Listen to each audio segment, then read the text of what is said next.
ابھی ہم پڑھ رہے تھے کہ وہ کون سے عوامل ہے جو ہاف لائف پہ اثر کرتی ہے.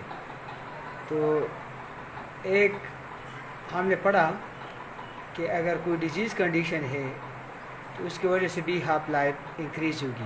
اس میں ہم نے رینل فیلئر کا ایگزامپل دیا. اس طرح if the volume of distribution is increase half life is increase. اس کا کیا مطلب ہے؟ اگر دوائی بدن میں بہت زیادہ ڈسٹریبیوٹ ہو رہی ہے، مطلب پلازما سے نکل کر ٹیشو میں جا رہی ہے اور وہاں سے اس کا جو ڈسٹریبیوشن ہے بہت زیادہ ہے، تو وہاں سے نکالنے کے لیے ٹائم زیادہ ہوگا تو اس کی وجہ سے اس کا ہاف لائف بھی انکریز ہو گیا. جتنے بھی سی این ایس افیکٹ ڈرگ ہے جو سی این ایس پہ افیکٹ کرتے ہیں، زیادہ تر نشار آدیات ڈائزیفام وغیرہ ہو گیا، تو ان کا والیوم اور ڈسٹریبیوشن زیادہ ہے، تو ان کا ہاف لائف بھی زیادہ ہوتا ہے، تو اس لیے وہ بار بار دینا نہیں پڑتا ہے پیشنٹ کو.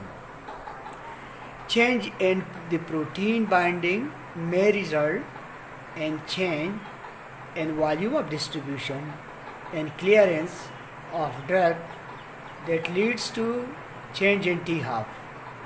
کیا مطلب ہے؟ اگر پلازما پروٹین بائنڈنگ کسی بیماری کی وجہ سے، کسی بھی حالات کی وجہ سے کوئی دوائی کے ساتھ اس طرح مسئلہ پیش آیا کہ اس کا بائنڈنگ کم ہے، تو اس کا مطلب ہے کہ اس کا باڈی سے کلیئرنس زیادہ ہوگا، والیوم آف ڈسٹریبیوشن کم ہوگا، تو اس کا ہاف لائف کم ہوگا. لیکن اگر پروٹین بائنڈنگ بڑھ جاتا ہے تو اس کا والیوم آف ڈسٹریبیوشن یا کلیئرنس پہ افیکٹ ہوگا. اس کا مطلب ہے کہ اس کا بدن سے نکلنا پھر زیادہ وقت لے گا اور بہت ٹائم بعد وہ بدن سے نکلے گا.